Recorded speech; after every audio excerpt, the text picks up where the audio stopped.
Well, fighting cancer can be an arduous and overwhelming task, but one Suncoast cancer survivor is trying to make it feel a little more approachable.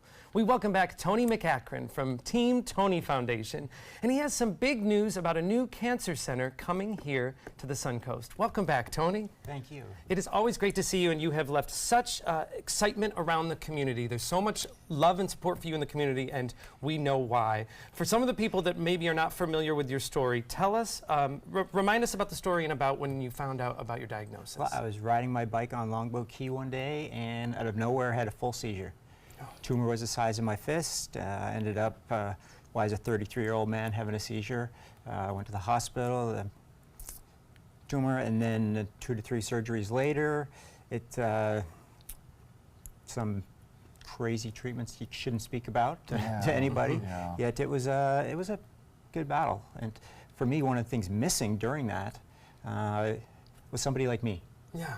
It would have been nice to have someone there like me. Who knows what you're going Yeah, through? offer a little bit of insight and inspiration to the journey. And who survived it. That would be Right. hope. And This I hap- this- imagine that can be the hard part, is being one of the first in an area, and you offer that to other people, but there really wasn't anyone to offer that to No, you so that much. was missing. Yeah, that was missing. So help us understand, you formed the Team Tony Cancer Foundation, and part of the goal is to provide support and to raise money for awareness, but the human support that you're talking about, tell us about how important that is. You know, for me, there was no real groups around. I didn't want to go to a bigger group. I wanted to speak with someone who had gone through exactly what I did. And the one-to-one personal relationship is just so important. You know, coffee with a fighter or cancer, because we match cancer survivors with cancer fighters. And, you know, to share that insight and inspiration to the journey. And it's night and day to have someone who's been there and gone through what you have, you know. So now you have you've identified that need, and I know you've done so much work through the foundation, but now you have a goal of something that's coming to the Suncoast, a specific center. Tell us what we could expect. Well, I'd like to say, you know, going through treatments, all you see are doctors' offices, and it's time to take the clinical out of cancer. And we want to have some place that's comfortable, safe, and modern for the cancer fighter to go to feel comfortable. And that's what our center's going to do. Come in, there's going to be available resources in the community, but there's also going to be people who have gone through the battle and survived. To answer those questions, what's it going to feel like after treatment? What's it going to feel like going through treatment? Because really, your doctors can tell you, but unless you've been there, you don't know. Yeah. So you're talking about taking some of the clinical out of it, because obviously you've seen the insides of enough doctors' offices. What is it that you're missing that this center is going to bring, just kind of from an aesthetic point of view? Comfort and safeness for somebody who's gone through it. You know, you can walk in, I like to say it's a coffee bar.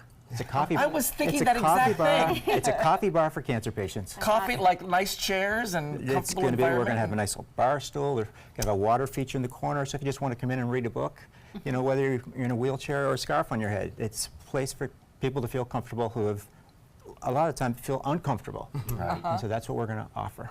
What This is not here. What has been the reaction to some of the survivors when you've mentioned that something like this could become available? Well, we put the sign up about a month ago, and everyone calls me and wants to know if we're in there yet, because they want to be there. Like, I've had 3 or 4 people already go there. We're not there yet. People are excited.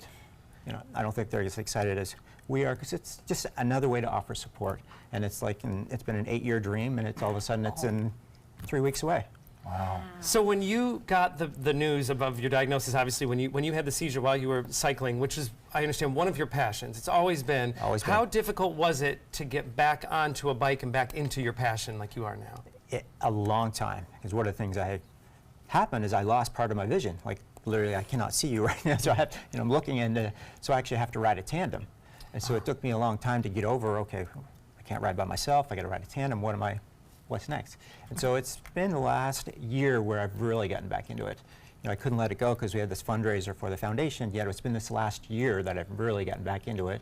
And I'm excited. This year alone, we're having a huge ride. And so I'm really excited about that as well. Tell us about that, because that's a fundraiser for Team Tony Foundation that's coming up. Tell us about the Gran Fondo. Right. Our ride has always been a bike ride across the state, which is 100 miles one way, 100 the other way. Not everybody wants to or can do 200 miles in 2 days. So it was time to bring the event local, and we're doing something called the Gran Fondo, and Gran Fondo means big ride. But it's a ride for everyone. There's a 8-mile ride, a 33, a 66, and a 90. So our biggest ride so far in the past 8 years has been 105 people. Right now we're just under 400. Wow. Wow, that's a lot of people. That's a lot of amazing and inspiring for people that want to help the Team Tony Foundation, whether it be with the center or just support in general. What are you looking for the most right now? Right now, honestly, we're always looking for cancer fighters. You know, that's first and foremost, that's our priority. And then survivors to help them.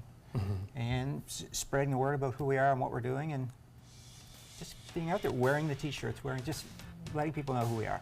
Well, we thank you so much for all the amazing work that you are doing in our community. And you can help out Team Tony Foundation in many ways. One way is to attend the Gran Fondo Sarasota. It'll take place on October 7th at Nathan Benderson Park. For registration, more information, or to find out how you can get involved with Team Tony Foundation in general, visit their website, teamtony.org. Thank you, Tony.